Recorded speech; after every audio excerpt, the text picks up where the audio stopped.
Kellen. David Moore, Dallas Morning News.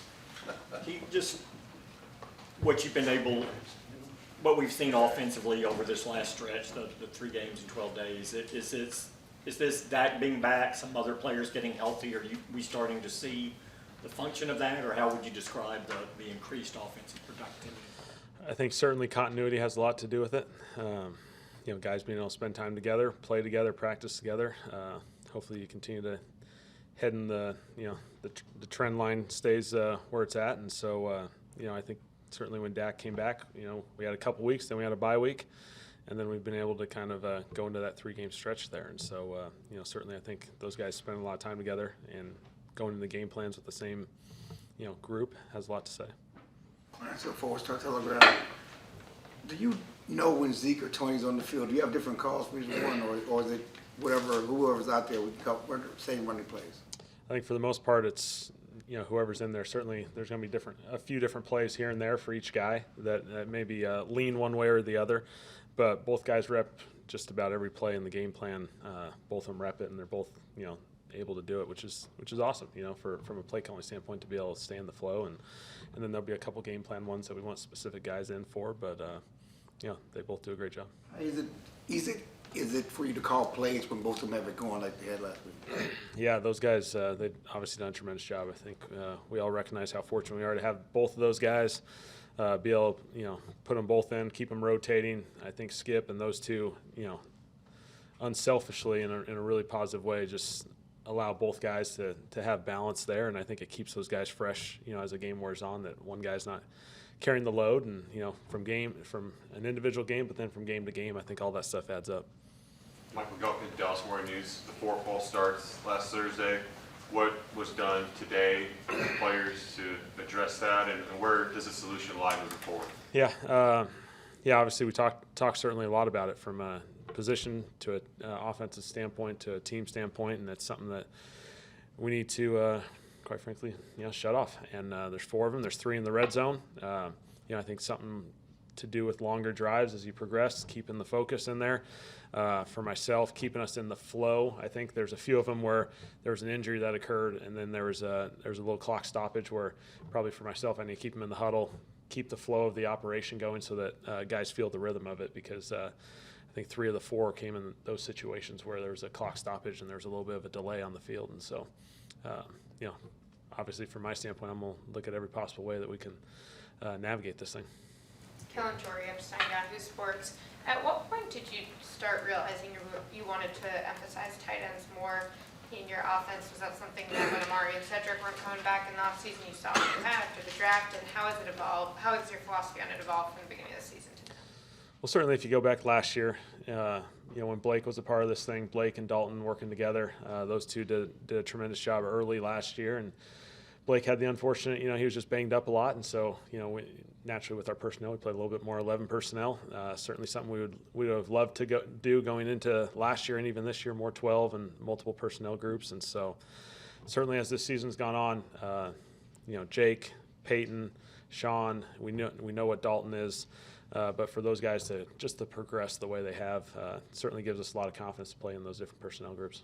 How do you think it stresses defenses differently than if you were to have receivers or running backs for those guys? Obviously, it's bigger bodies. Those guys do a really good job in the run game.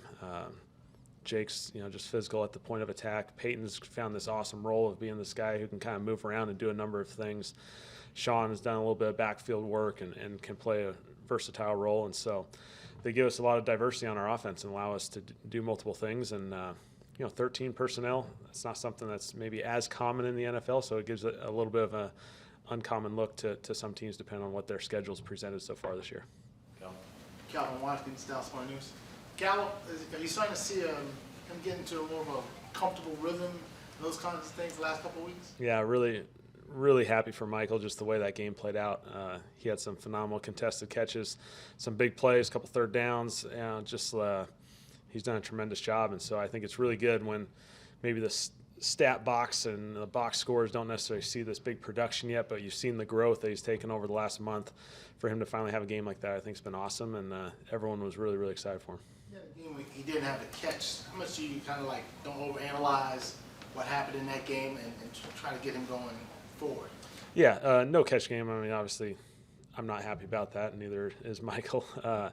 You don't want that to occur, and so certainly you want to try and grow from that experience, and hopefully from my standpoint, not put us in that situation. He needs to get opportunities, and so I think he's responded really well. I think the special thing about Michael is he's the same guy every single day, and that's what makes him special. And then he goes and makes plays, and he's the same guy. So.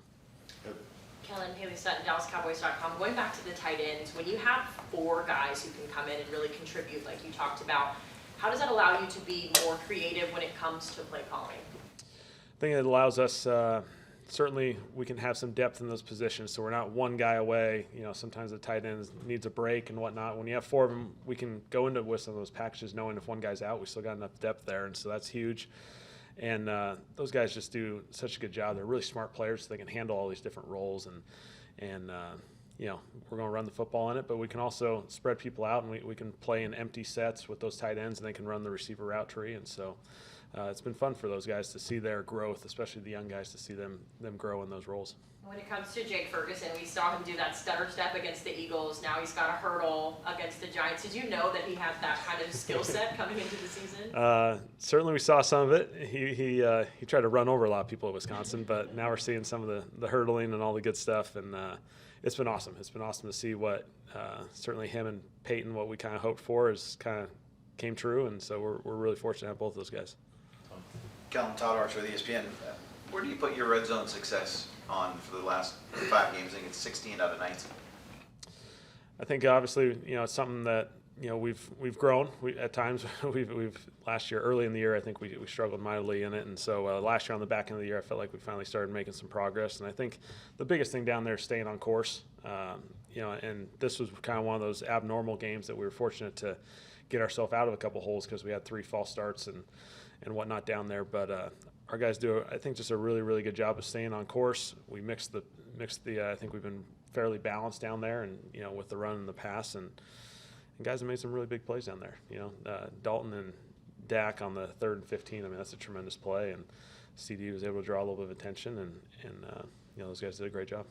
Has CD found a rhythm here? Do you think the last couple? I mean, we see 200-yard games in the last 3 weeks, but do you think he's found a little, I don't know, confidence or just whatever it is?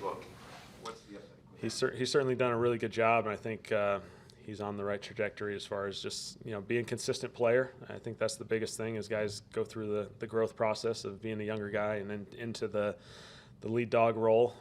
He's just becoming a really, really consistent player, and we've seen that over a number of weeks now. Kellen, Aisha Morrison, DallasCowboys.com. One of the common things with some of the interceptions that are happening in the middle of the field is spacing. How do you get the gentleman to space better, and how do you correct that, in time? Yeah. There's always going to be unfortunate things that happen like that, and so I think the one that we had this past game, really an opportunity for us down the field. It's an aggressive situation that we can go back and forth on how you handle those situations. Those are always tough ones from the QB perspective because you want them to be aggressive, but we also have a chance for some points there, and we're really, really close. He's hit that one a number of times, him and CD, and they feel really comfortable with that.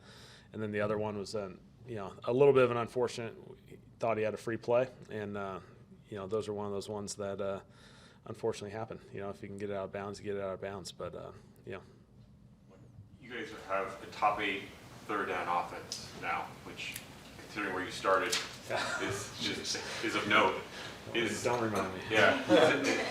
I'm sure it's not as so simple as Dak's back and the rate has increased since then, but what factor has that had, and overall, what else has gone into the success? Well, I think certainly our guys, I think have found a really good rhythm. I think we've certainly put ourselves in much better third downs, and our big thing is the statistics kind of show you 3rd and 4 or less, like that goes to the offense, and once you kind of get above that, the league trend obviously favors the defense, and so the more times you're down there in those manageable situations, the better you're going to have. And certainly we've been able to do that. I think we have a nice balance. We have some more run attempts in those windows as we've gone through the season, and those are big for us. And so guys have obviously made some tremendous plays, and but I think the run game certainly is a nice part of it as well.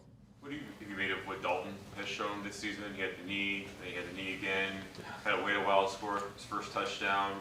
but there seems to be a lack of selfishness there with the way he brings these young guys along. Just what have you seen from Dalton? Big time leader for our offense. A young group that he's kind of helped bring along, and very unselfish. You know, Jake's going to get opportunities that, you know, there's plenty of times where, you know, a guy in his situation can say, you know, I want all those opportunities on those catches. And so, you know, he's very unselfish. He knows he's still going to get his opportunities as it goes. He's a key part of this thing, but he's also, you know, allowed those other guys to kind of grow and blossom into their roles as well, which is pretty special. Ben Loffenberg, Cowboys Radio. I don't know if you call it jet sweep, but we'll call it a jet sweep to Peyton down at the goal line. Has that been something that's been on the back burner and the opportunity arose to call it, or did you put it in specifically for that game? It's been for a couple weeks. We've had it for a couple weeks, and so something that if it presented themselves, they did a really good job of stopping the short yardage play and fourth down on the first drive, and so felt like if we're going to present it in a similar way, that we'd have maybe an opportunity to get to the edge, and you know, Peyton did a nice job. John Michelle, The Athletic. Mike and Dak have both talked about, you know, wanting to be aggressive. He wants to be aggressive. You just talked about the aggressive throws. Can you just explain why it's so important? I think that some might think that there just is always just an open, obvious throw on every play, but why is it important for him to be aggressive?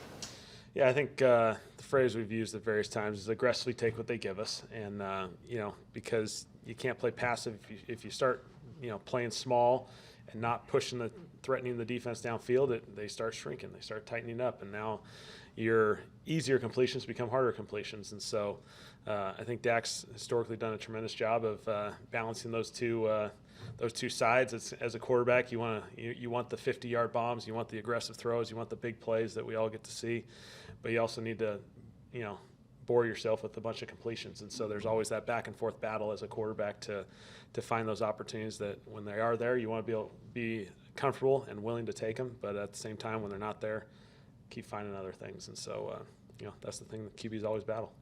Jordan? Kellen, on a related note, has your philosophy on how aggressive you want Dak to be and Dak's philosophy personally evolved as he's grown as quarterback with a deeper understanding of the game and more experience? And on that note, Mike talked about decision interceptions and how some of these haven't been that. Do you look at those as two different things? Yeah, we look at them obviously very different. And obviously as a quarterback, as you grow, there's a lot of circumstances go into it. Obviously there's the play that's called, but there's also the circumstance of the game. Score, down distance, field position, potential points, all those different things that you have to go into as you play out the particular play. And so, you know, from a QB, I think the biggest thing, like Mike said, is, you know, decision making is critical. There's not that we're accepting any interceptions, but like there's going to be some goofy interceptions that occur. Every quarterback's experienced that in the NFL, and so those things happen. The free play is a little bit in that category of a goofy play, and so you don't want to throw that into a, you know, big old dramatic moment that, you know, we're throwing interceptions recklessly, because that's kind of an outlier. But you know, you want to make sure the decision is right, the thought process is right, the why is right, and be able to talk through that openly.